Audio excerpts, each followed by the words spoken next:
Hi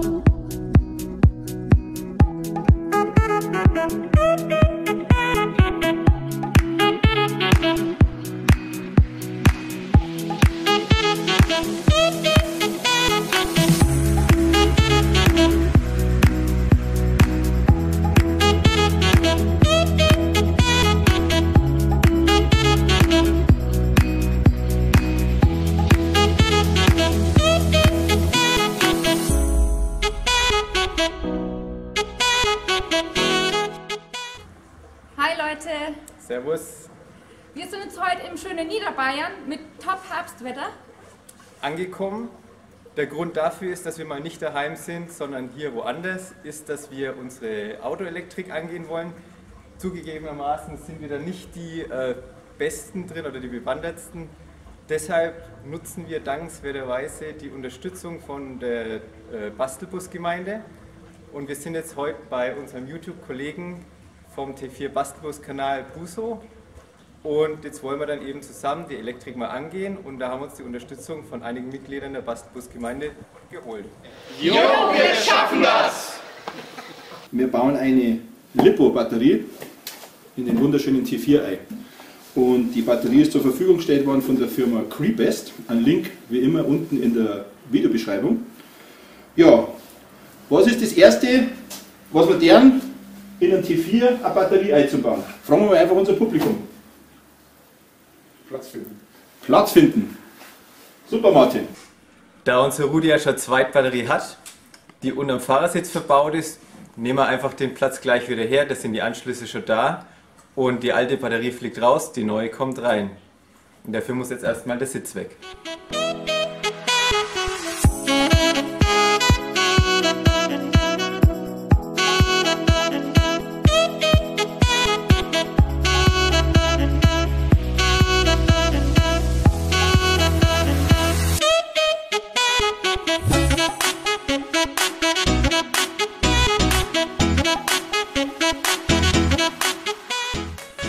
So, was machst du da genau? Die Batterie ausbauen, die Halterung von der Batterie. Mit was ist die bei dir festgemacht? Mit der 13er Nuss, also Maschinenschrauben. Okay.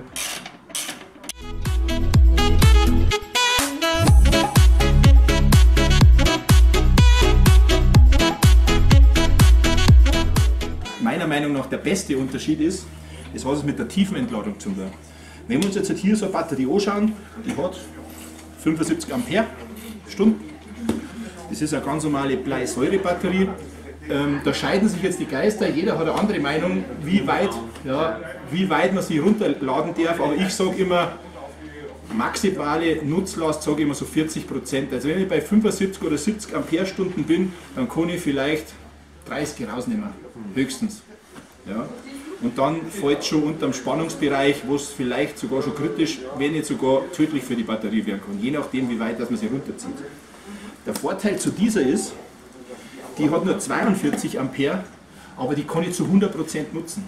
Das heißt, die Batterie, wenn mir auf 0 Volt abfallen darf und 0 Spannung mehr bringen darf, macht es ihr nichts. Durch das, dass dann halt wieder die Ladung erfolgt, über einen Ladebooster, der vermutlich mit eingebaut wird, Genau. wird die Batterie quasi wieder refreshed, also die baut sie wieder auf. Im Gegensatz zu der, und das machst du vielleicht 1 oder 2 Mal und dann ist sie kaputt, dann ist sie platt, ja. Dann kannst du es auf den Müll schmeißen. Dann, das nächste ist natürlich das Gewicht. Die wiegt wirklich 8,5 Kilo, also das ist wirklich Handlich. gar nichts. Und auch der Temperatureinsatz ist extrem. Also du kannst bei der bis zu minus 10, minus 20 Grad kannst du mit der nur volle Leistung rausziehen.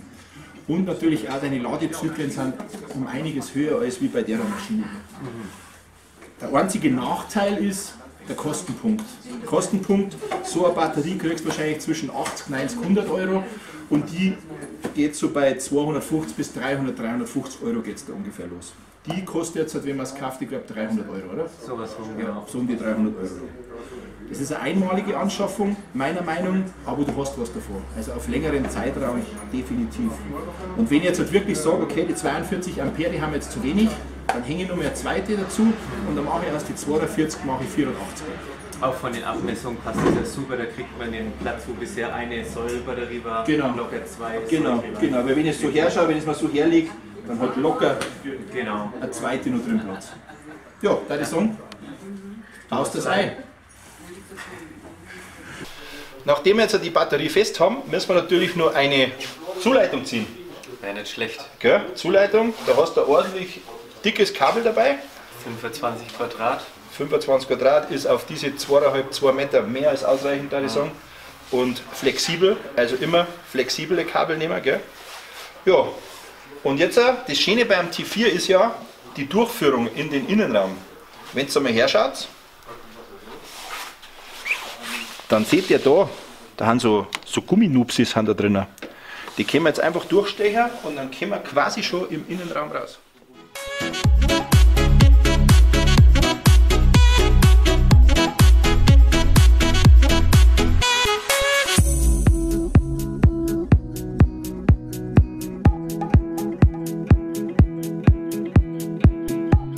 So, also das Kabel haben wir jetzt halt Gott sei Dank mal dahergebracht. Das ist ja beim T4, wie gesagt, eine ganz einfache Sache. Wir haben da eine Durchführung bei der Spritzwand und gehen wir dann einfach hier unter dieser Gummimatte oder je nachdem, oder Teppich oder was ihr habt, gehen wir da unten rein. So, jetzt kommen wir hier an. Ihr braucht bei einer LiPo-Batterie eine konstante Ladespannung, ich glaube von 14,8 oder 14,6 Volt, nagelt mir sind hundertprozentig fest, und dafür gibt es diese schönen Geräte. Das sind sogenannte Ladebooster. Der sorgt dafür, dass immer die konstante Spannung an einer Batterie abgegeben wird. Und wenn die Spannung mal nicht erreichbar sein sollte, aus welchem Grund auch immer, dann macht das Teil einen Schieber davor. Du kannst die Batterie nämlich kaputt laden. Hört sich jetzt blöd an, aber funktioniert wirklich. Also immer konstante Ladespannung bei einer LiPo-Batterie. Die Lichtmaschine vorne gibt ungefähr 14,2, 14,4 Volt, also wenn es nur gut ist, 14,4 Volt ab. Ja. Und das ist in dem Fall, also in einem Fall zu wenig. Okay. Und das Gerät hebt die Spannung auf 14,8 Volt an, und das ist genau die Spannung, was eine neue Batterie in Zukunft immer braucht. So, was müssen wir jetzt machen? Das da fliegt raus, das tun wir weg, das brauchen wir nicht mehr. Das alte Trennrelais brauchen wir nicht mehr. Das Einzige, was wir brauchen, das ist hier dieses D-Plus-Signal. Das sieht man hier beim Ladebooster. D+. Das ist quasi ein Signal für den Booster, jetzt läuft der Motor.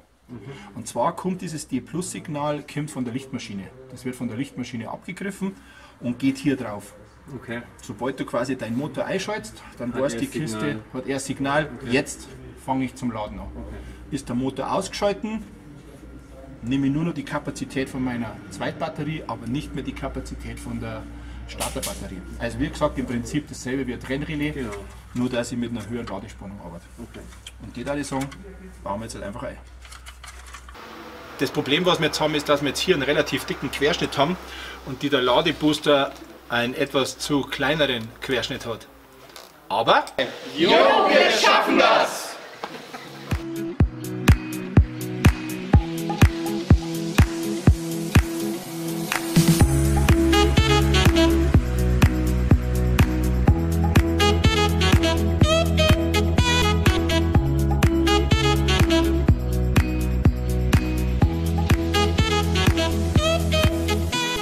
Um einen Anschluss jetzt da vorne an der Batterie natürlich zu machen, brauchen wir so ein Stückchen Kabel. Zwicken wir uns einmal so kurz wie möglich ab. Machen wir da vorne so eine Ringschelle hier, damit wir es verschrauben können mit der Batterie. Und dahinter, bitte, dahinter eine Sicherung hier. Wir haben jetzt da vorne, glaube ich, eine 78 Ampere Batterie. Der hat euch die ausreichend absichern. Wirklich, macht's das, weil so ein Ding, wenn brennt und brutzelt, macht keinen Spaß. Und so schaut das jetzt fertig aus. Schön, oder? Ja. Einfach nur mal zum Überprüfen. Ja.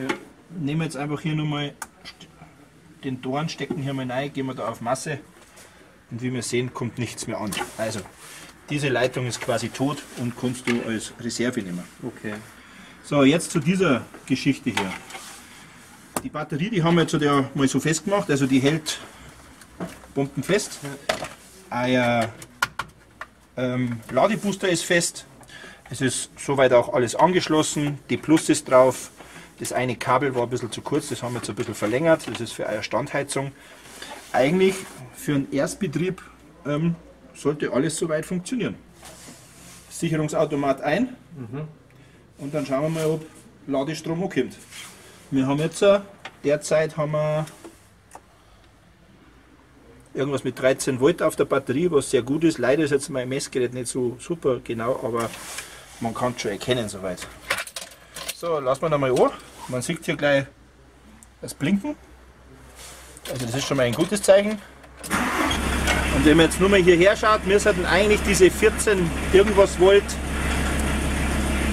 ja, 14, 15 Volt stehen jetzt halt am Ladebooster an. Ja. Nach dem Ladebooster. Richtig. Hier nochmal ein kurzes Kabel, eine kurze Zuleitung, nochmal eine Sicherung dahinter. Da haben wir jetzt eine 30 Ampere hergenommen. Das sollte auf jeden Fall ausreichen. Die Batterie ordentlich sichert. Hier würde ich noch empfehlen, über den Pluspol nochmal eine Kappe drüber zu machen, um jegliche Art von Kurzschlüssen zu vermeiden. Also ich würde sagen, dann die Grundinstallation fertig. Ist gelungen, ja. Also die Batterie ist jetzt drinnen und wie ihr angeholt werden, hat jetzt nicht zu viel gemacht. Das war eher der Busu vom T4 Bastelbus. Also vielen Dank dafür. Kein Problem. Wir haben jetzt eine tolle Batterie im Auto und freuen uns, das alles noch komplett anzuschließen. Und ja. Genau. Willst du noch was sagen? Ne, wir machen jetzt dann die Restelektrik, das kriegen wir hoffentlich hin. Wir wurden ein bisschen instruiert auch nochmal als Hausaufgabe für daheim, wie wir es am besten machen. Ja, und ich kann mich nur anschließen, vielen Dank. Kein Thema. Da sieht man die Bastelbus-Gemeinde, wie toll der Zusammenhalt es ist. Also wenn man ein Problem hat oder welche nicht weiter wissen, es gibt immer welche, die hilfsbereit sind, wo man gerne hinfahren kann. Also echt. Man muss ja dazu sagen, dass es wirklich Leute gibt, die mal schnell knappe 400 Kilometer einfach mal schnell daherkommen, um mal zu gucken, wie so ein YouTube-Video entsteht. Also auch die Jungs, also echt geile Aktion von Die euch. heute sowieso dabei waren, war echt top. Nee. Dann würde ich sagen, dann haben wir es, oder? Haben wir soweit. Wir bedanken uns nochmal und freuen uns auf ein nächstes Wiedersehen. Wird es bestimmt geben. Ja. Mit Sicherheit. Ciao. Servus. Ciao.